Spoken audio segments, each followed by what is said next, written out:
What is an RIA? This video is for anybody curious about the investment advisory space.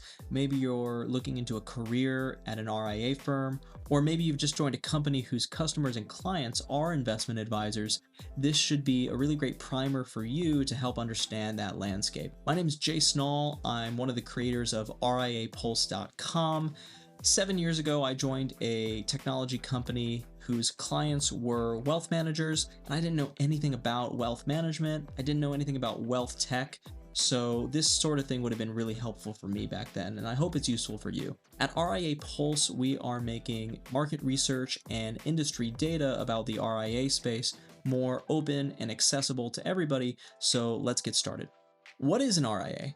Well, the term comes from the Investment Advisory Act of 1940, which laid the regulatory framework for financial professionals who charge a fee for advising on the buying and selling of investment products.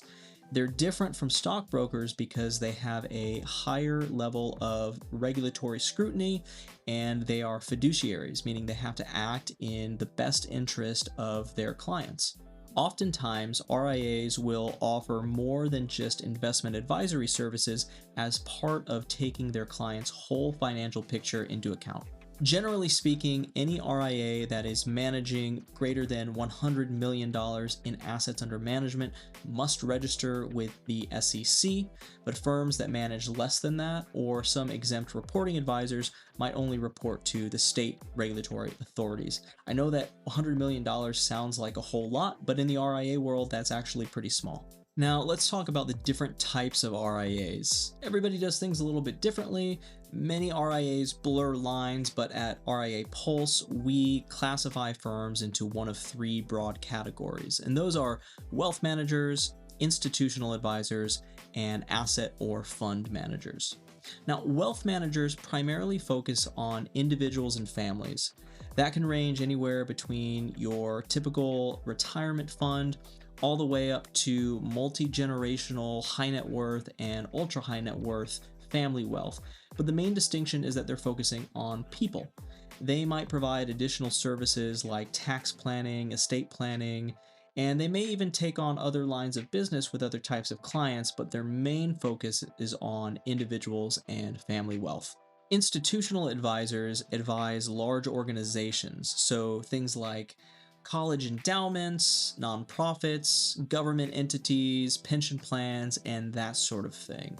They're helping these organizations set their investment strategy, helping them determine the correct asset allocation for their goals, and often recommending other fund managers. Then you have asset and fund managers, or sometimes called portfolio managers.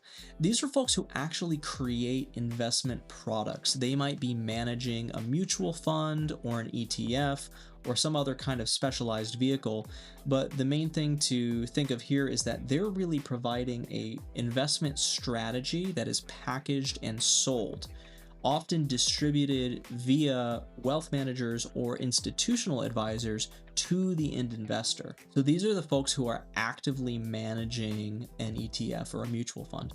Now, these are really broad categories, and oftentimes really large firms will have a hand in all three. But the best way to really understand an RIA is to read its Form ADV filing.